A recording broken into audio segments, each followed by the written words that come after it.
Hi everyone. Good morning, good afternoon, good evening. Let's begin with our topic for today, which is related to the solar plexus. So, for just to begin, we'd like to remind you that tomorrow, in the universal time, 11 a.m., you will have to, in which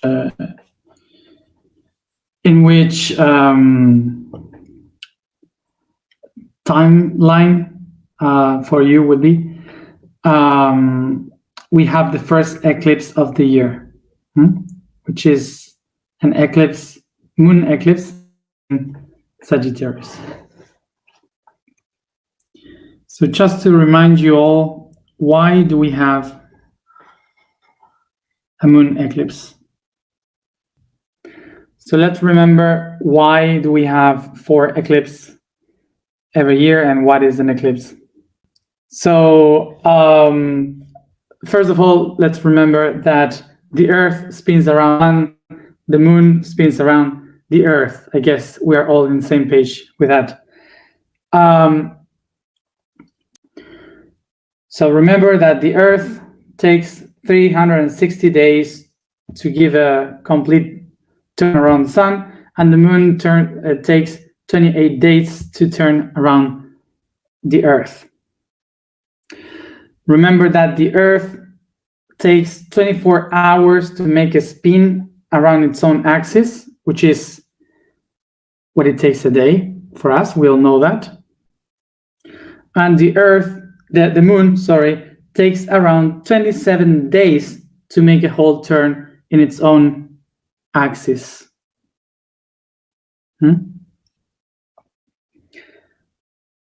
So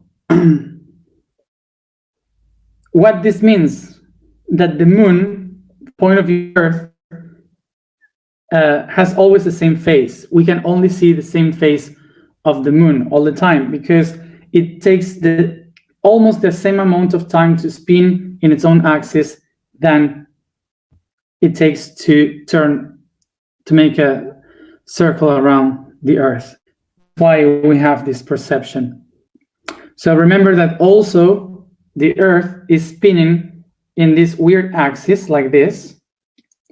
So sometimes the North Pole will be there, and sometimes it will be there. So it spins constantly. So this means that we will have 4 stages in our timeline that we call the seasons, equinoxes and solstice. So that makes that sometimes half of Earth is pointing at the sun, creating what would be the summer, and in the other side, the winter. And then when it turns again and spins directly to the sun, the south will have summer, the other will have winter.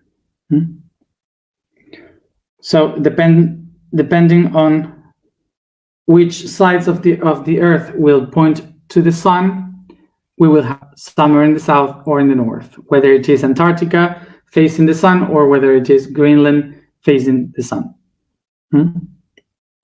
Okay. So these 4 times of this movement of the Earth and the spinning of the moon will give us 2 moments of the year where the moon will be exactly in between the sun and the Earth, and 2 moments a year in which the Earth will be in the middle between the moon and the sun. And this gives us a moment that we call eclipses.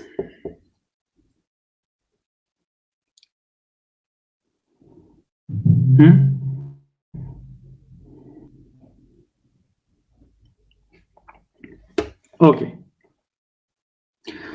So the moon eclipse are always in full moon. Why is full moon? Because the moon is behind the Earth So that means that the sun is facing the entire face of the moon, because is behind us in that direction. So it only will get shadow when it goes through the shadow of the Earth.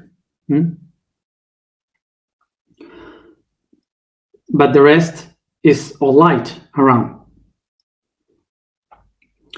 So the reason why in solar eclipses are always in new moon is because the moon is in between the sun and the Earth, and this is the phase that the light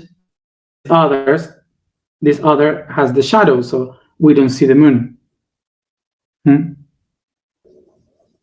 Imagine that we have the Earth here the moon, and here is the orbit. So now imagine that here we have the sun, so the light goes like this, and this here will be the shadow of the Earth. So this is why when the moon moves right there behind the shadow of the Earth, we have the eclipse.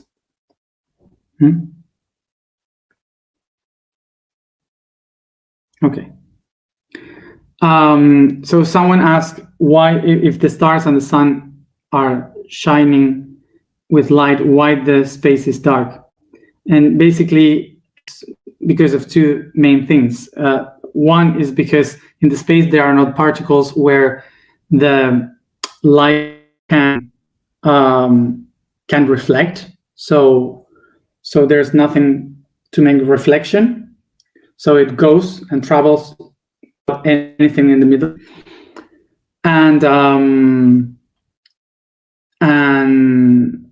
the other thing is that there's so much space that the light waves go so far away that eventually they start to become ultraviolet or ultra-red waves. So our eyes are not able to see it. It's very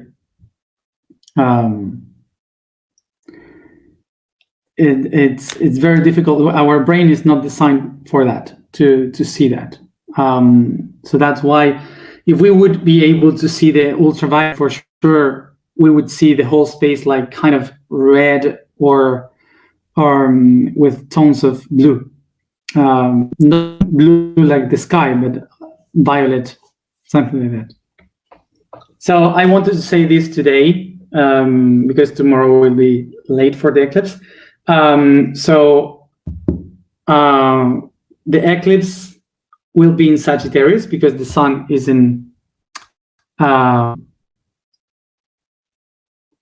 Gemini. So it's the opposite. So it is in Sagittarius. So this means that we will see the darkness of Sagittarius tomorrow, which basically would mean, according to the moon, that we have to take an overview about all the things that we hadn't learned in the past 6 months because we were denying or ignoring that to be learned.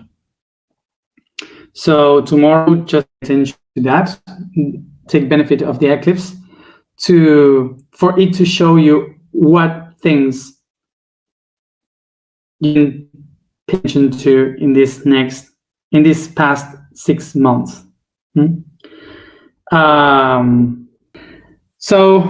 Just that about the eclipse, so you can be ready to understand why it's happening and what to pay attention to. So not all of us will be able to see the eclipse. The ones that will be able to see it properly will be Pacific Ocean, but not in the Americas. The only place in the Americas that you will be able to see it is Alaska.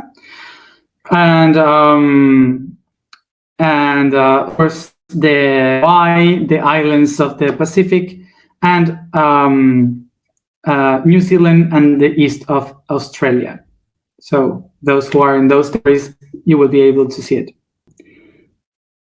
So let's eat then, which is the digestive system.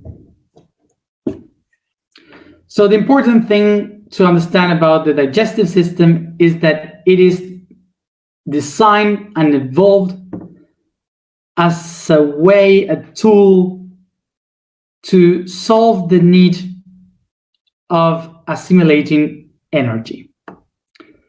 So let's go into that step by step.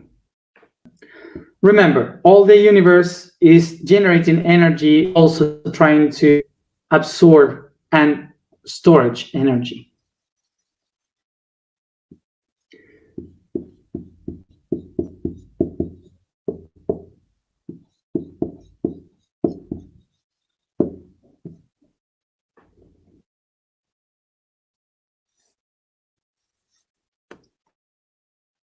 We have an atom.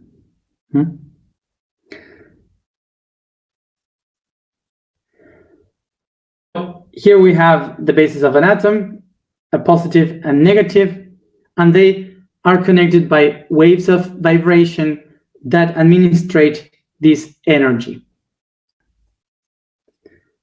So in between this positive and the negative together is this wave of vibration that administrates energy. Sorry, I was trying to explain something after and not the step by step. Sorry.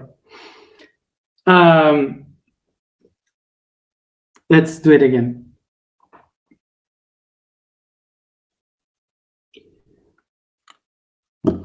So we got these two options that will be called an oxygen.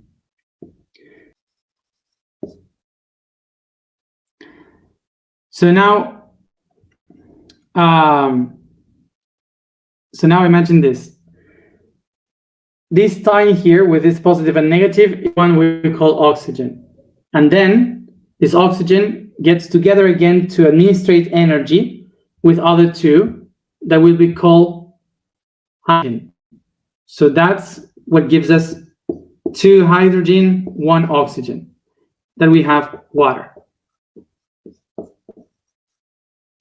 Okay.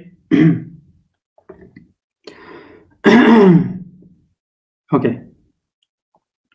So of course that what we have here, this tiny molecule, will also start to connect with other exactly the same as the first one.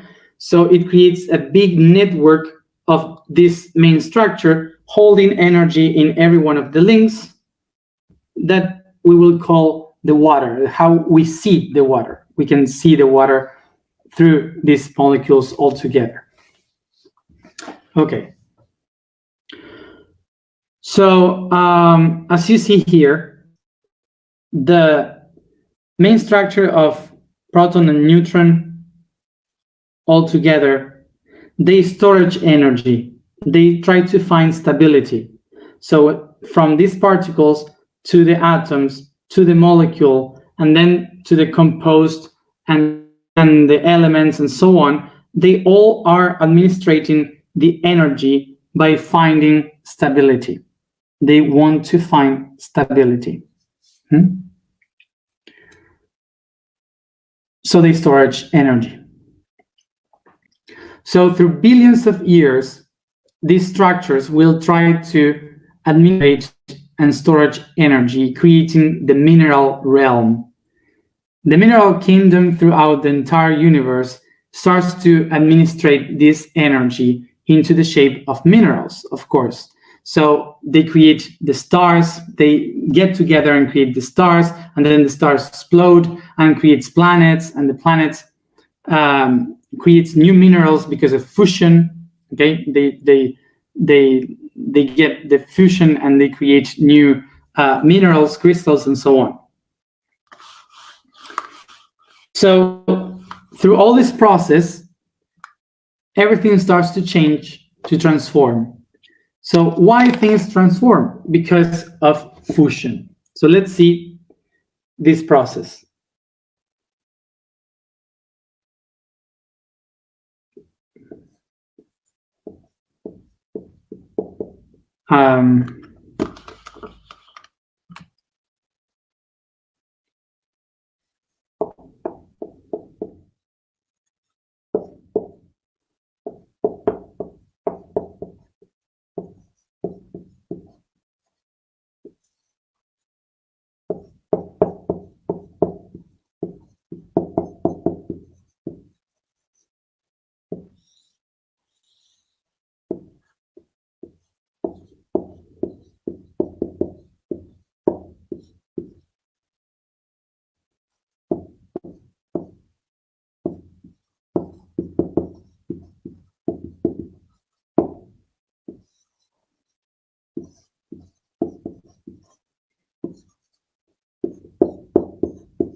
Can you see this?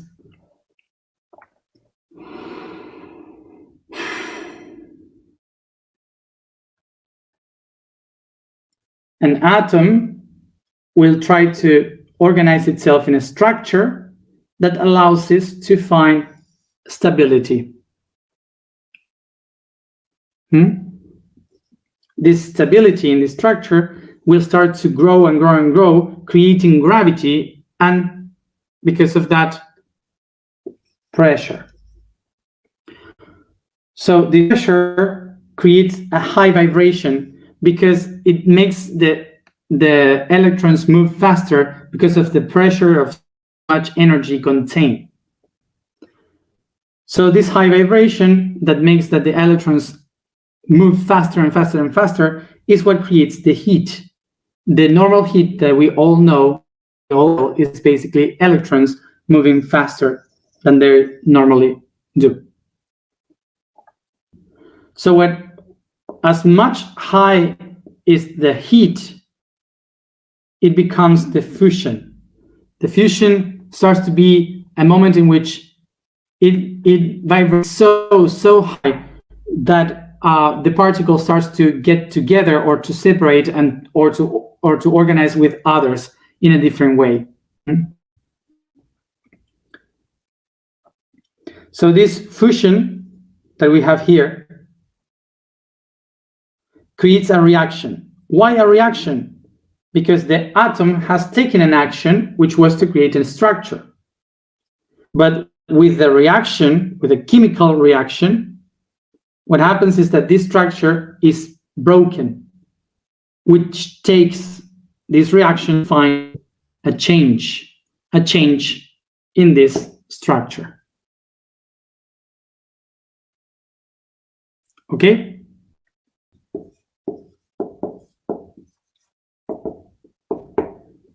What is this change taking us to our friend evolution?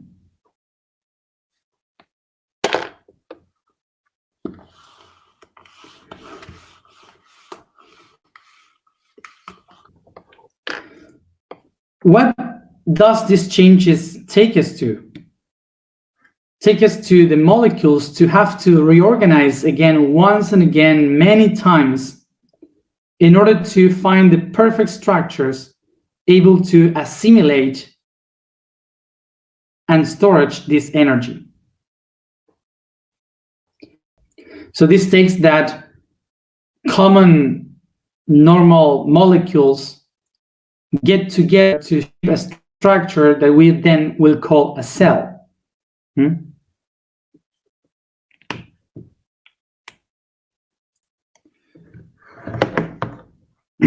That can storage energy.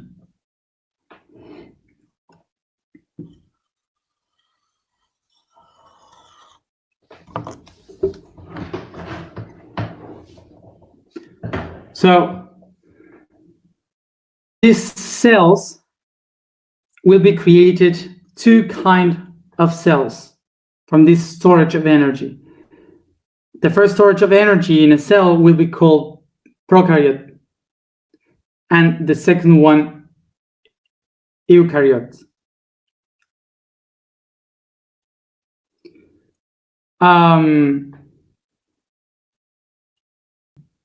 So this the prokaryote is like the old kind of cell, one of the first ones that shape a bacteria, for example, okay, which is like a tiny cape of different chemical compositions that surrounds a liquid where a DNA is whole. Then we have the eukaryote that are related to plants, to animals, to fungi.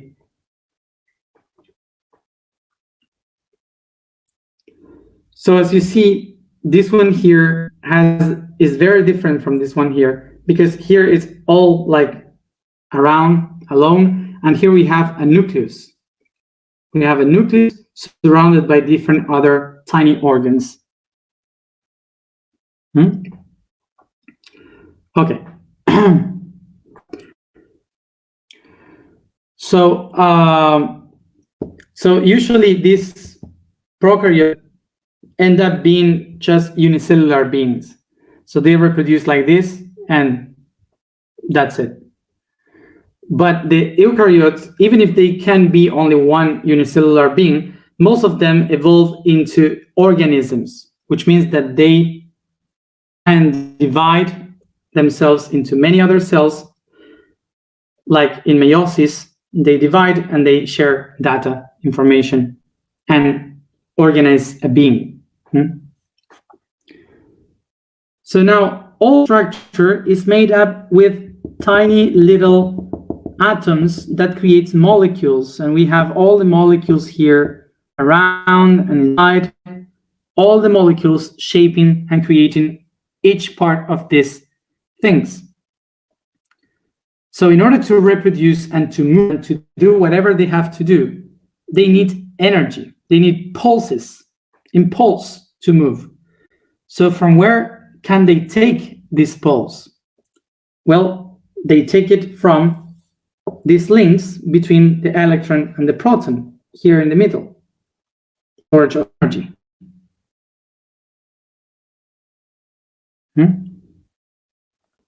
So now, in order to take this energy from here, you will need something really strong. So all these molecules start to design what we call proteins and enzymes, which are this conjunction of molecules that will find these atoms and cut them. So one enzyme will take one, and one enzyme or protein will take the other one. So they will divide it. And when they cut this, it's like an elastic that breaks and creates a pulse of energy. And you have energy. So that energy is spread and stored in the cell for the pulses that it needs to move on. So as bigger it is the structure, much more energy will need. So much more of this will try to look for. So they can cut much more of them. Okay, so as bigger it is, the much they need in order to produce, to harvest energy from the atoms. See?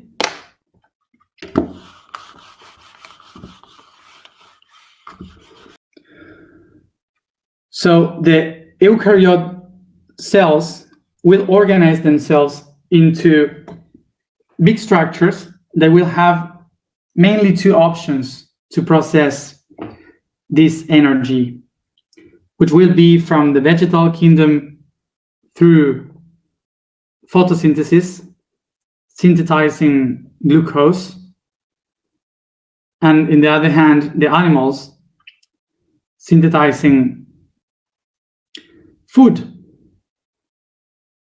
which is how do you say,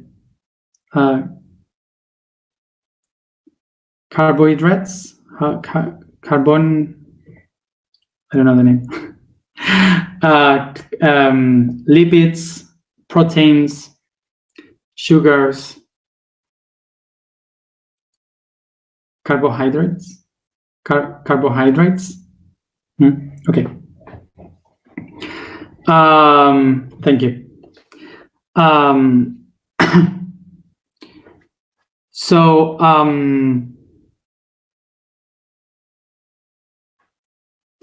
that.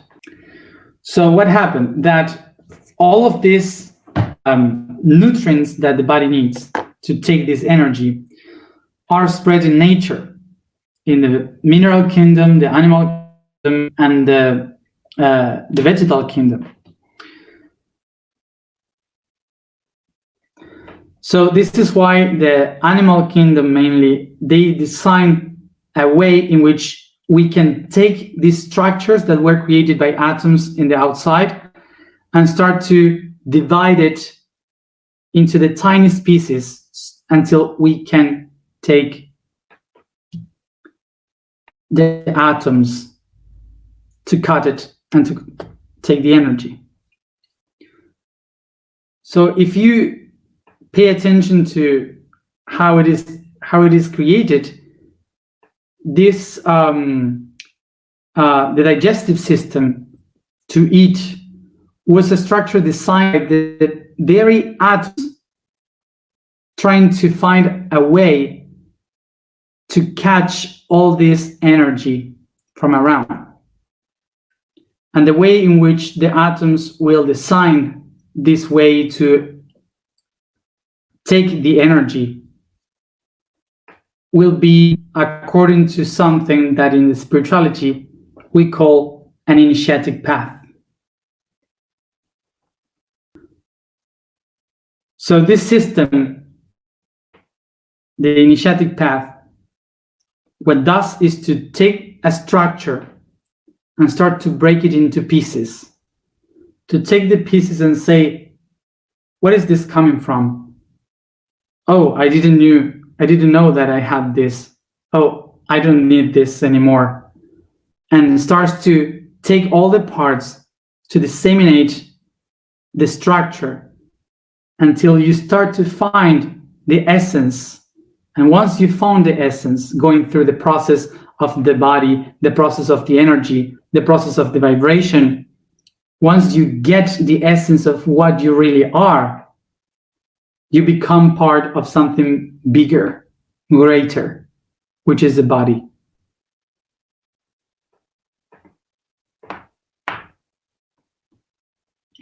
This is why this initiatic path is called in us the digestive system. Each one of us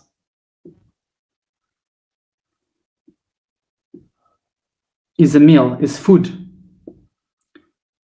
is universal food. So the first thing that this apple faces, this apple is the structure, is us. We are this apple. So we have all these structures, these beliefs, this story, the past, the future. We have so many things in ourselves that makes us be what we are, that we say, I am an apple. But then we face teeth. The teeth are our ancestors, is related to our history. Everything that can show us where I'm coming from.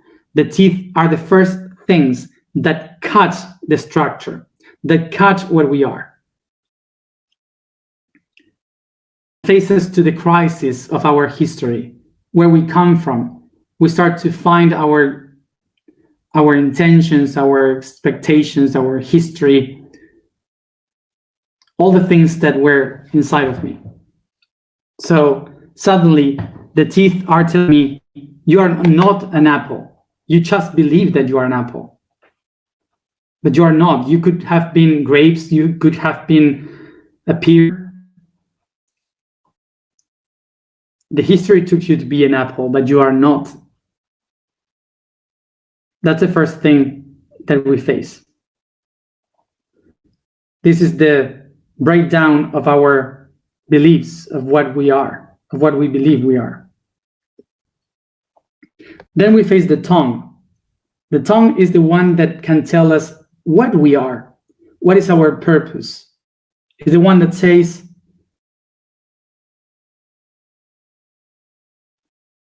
oh, I wasn't an apple, but I know now that I am sweet or I am bitter. I start to feel comfortable with what I am. It's the place where I feel the flavor of life, that we all have a flavor, that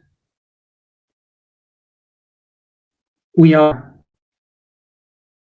understanding the meaning of life. And then we start to find the pharynx, where the saliva makes me understand the importance of flow in life. We start to let behind the idea of the structure that we wear, and we start to flow in our life. It's the moment when we start to meditate, to connect with something beyond. And of course, then after this moment of flow comes the fall down, which is the dark night of the soul. The moment where I let behind the lights and I find the darkness. And that's the path of the esophagus.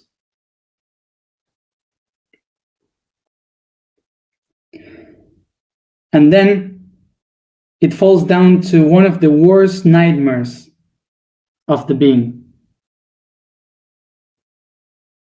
which is the stomach. The place where I find the moment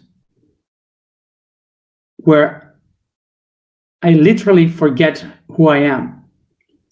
That all the things that I believed they were light, the whole, the beauty, they disappear into the void. I forget any idea of what I was, and I even see disappear any expectation of what I could become. It's the death of the ego, and the environment starts to dissolve myself until there's nothing.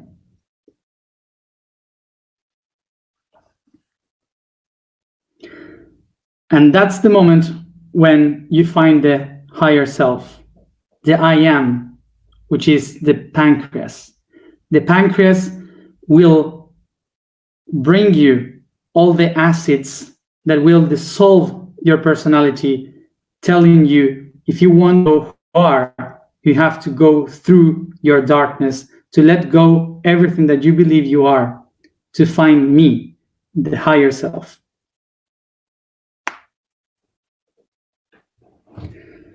So this is the moment when the higher self says, in order to do that, you will have to face your own darkness.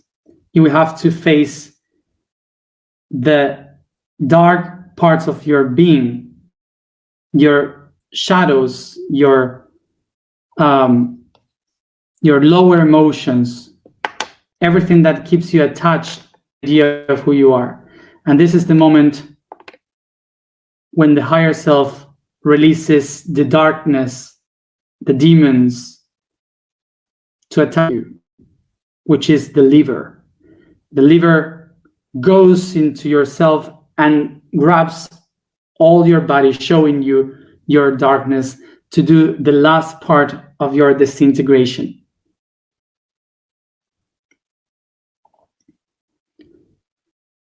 So after all this cleaning thing,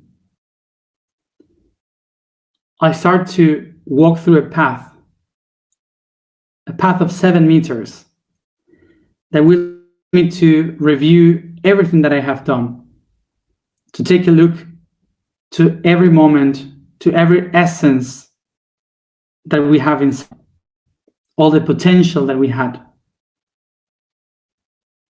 That's the long path through the small intestine.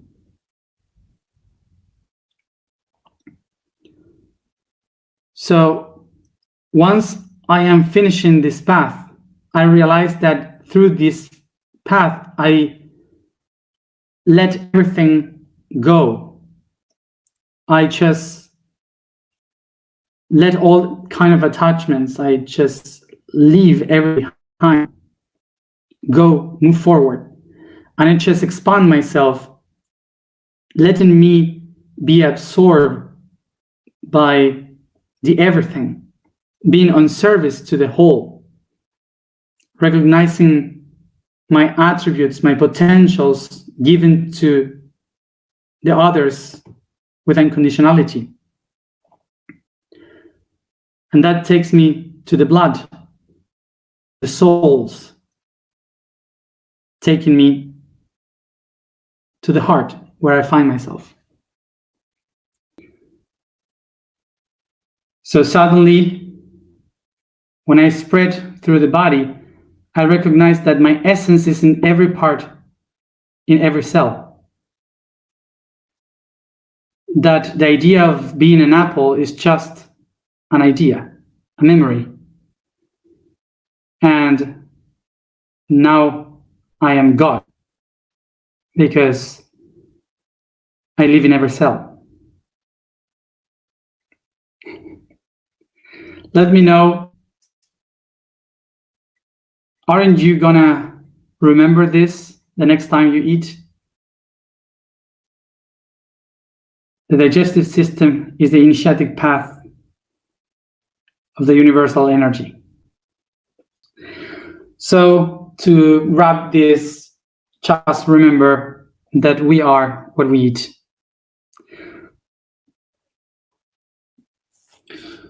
So remember that each one is different at the time of eating, different blood types, sorry.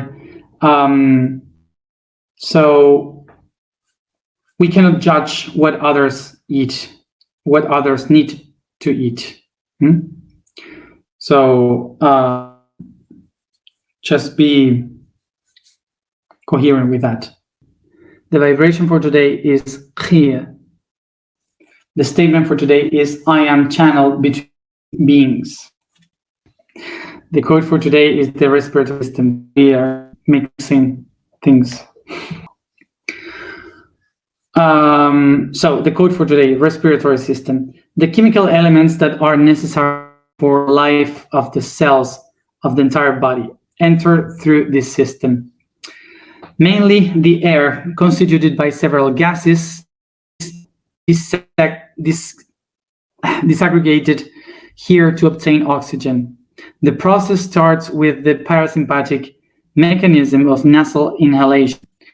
Then that takes the air through the larynx towards the trachea and pharynx, going through the vocal cords and through there to the bronchi and all their ramification that gets smaller and smaller, like a tree, conforming the lungs. The air synthesis ends up only being oxygen driven to the heart, and from there to the... I forgot to tell you that the oxygen is so needed for the body because the oxygen oxidizes the nutrients, so it could be better assimilated by the cells. So that's why we need the oxygen all the time in every breath.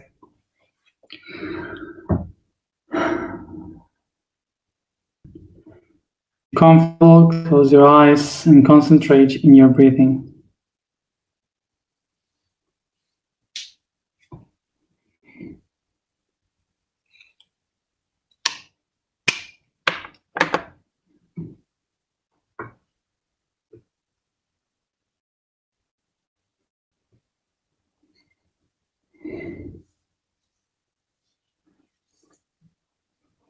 I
take a deep breath and become aware of the body that I inhabit.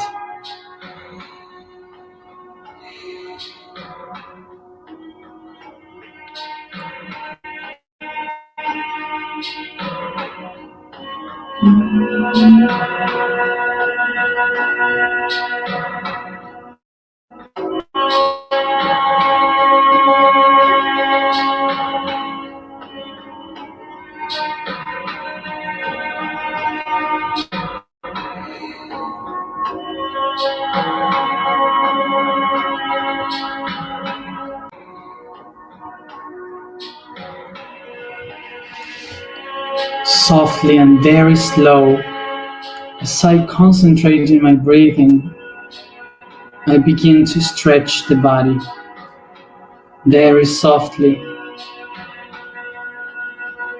moving the joints into circles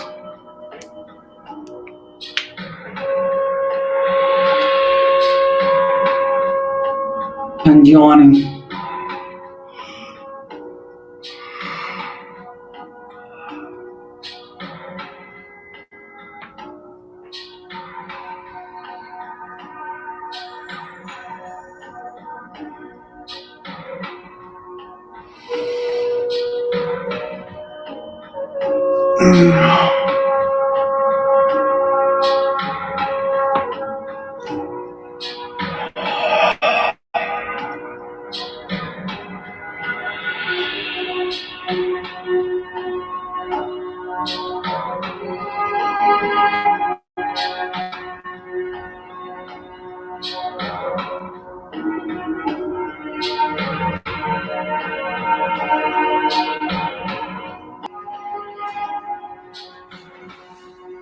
I start to play with the movement of my body, caressing every part of it and massaging from the feet to the head.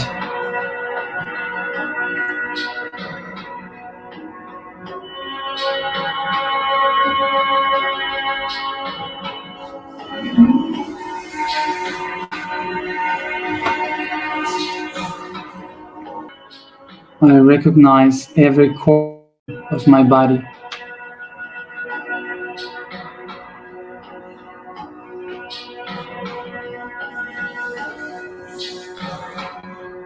I touch the genitals without feeling ashamed of.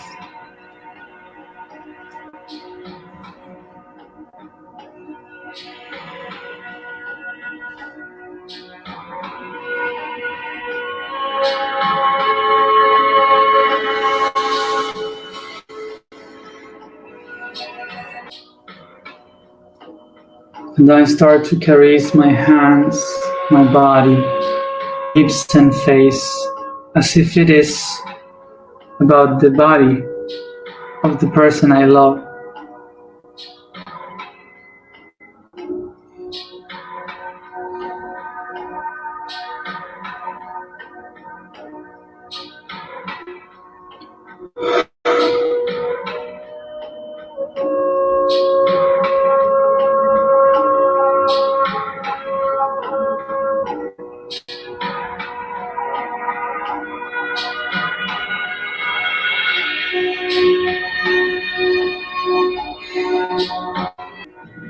I perceive the parts of my body that makes me feel uncomfortable and the parts that makes me feel pleasure.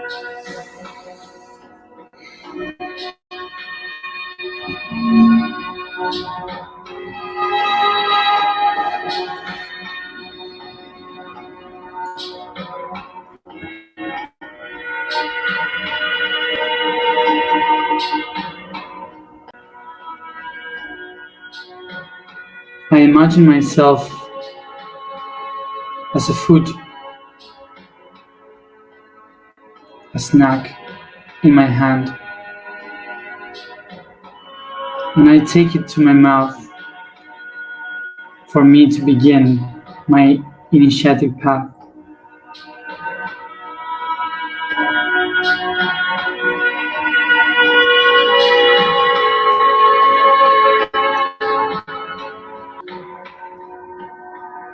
I take this food, this imaginary food, to my mouth and start to bite, start to chew it with every teeth, every tooth, with all the jaw. Taste it with my tongue and feeling the saliva, making it flow. I feel the pieces going to the pharynx and I swallow.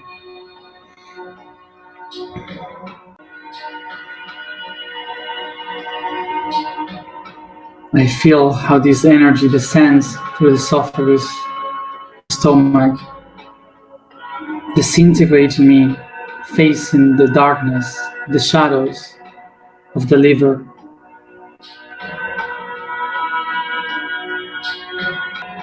Until I can find myself in the acids of the pancreas.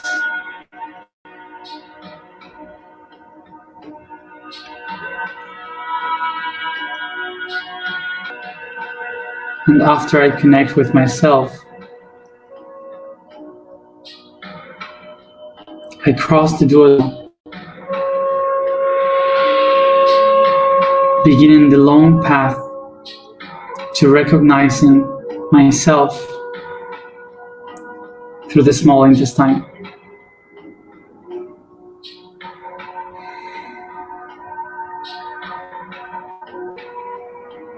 I feel this energy being absorbed by the intestines, taking it to the blood, going through the heart. I feel this energy going through the heart.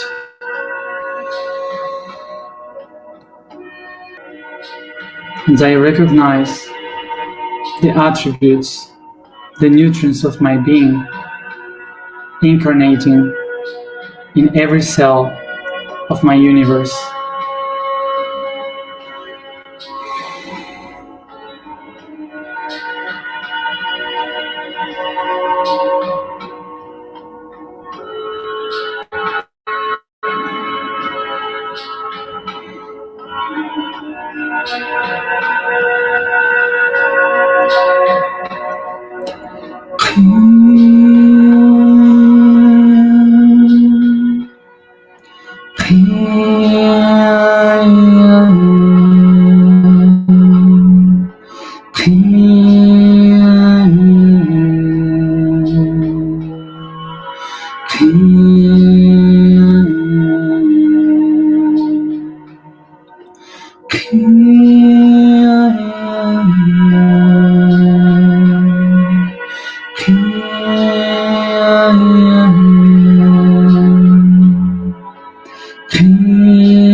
I am channel between all the beings.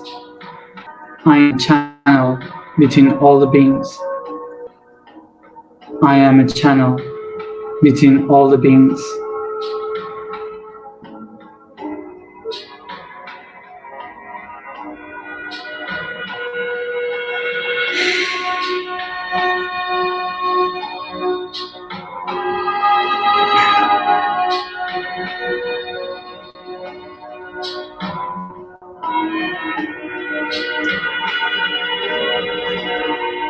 I have the energy in me.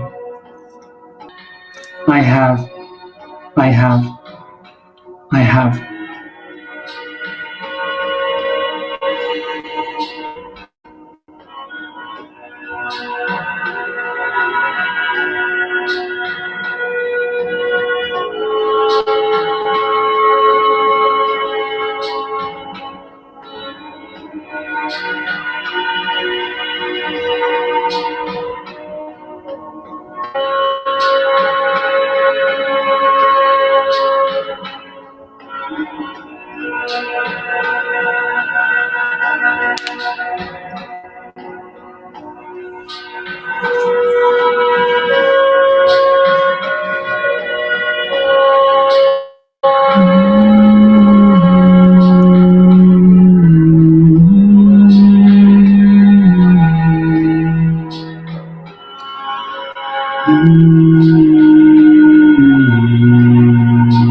I start to stretch the body, yawning, and each one at its own time. Come back here and now.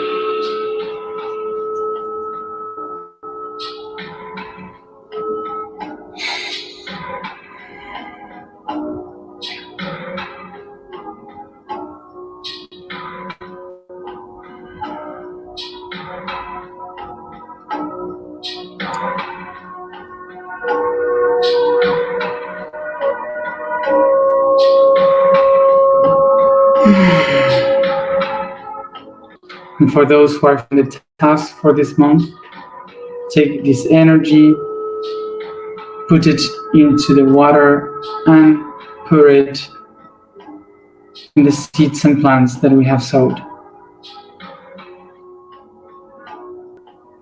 Thank you everybody for being here, as always, another day. And I wish for you to have a really great eclipse, moon eclipse tomorrow, to all of you.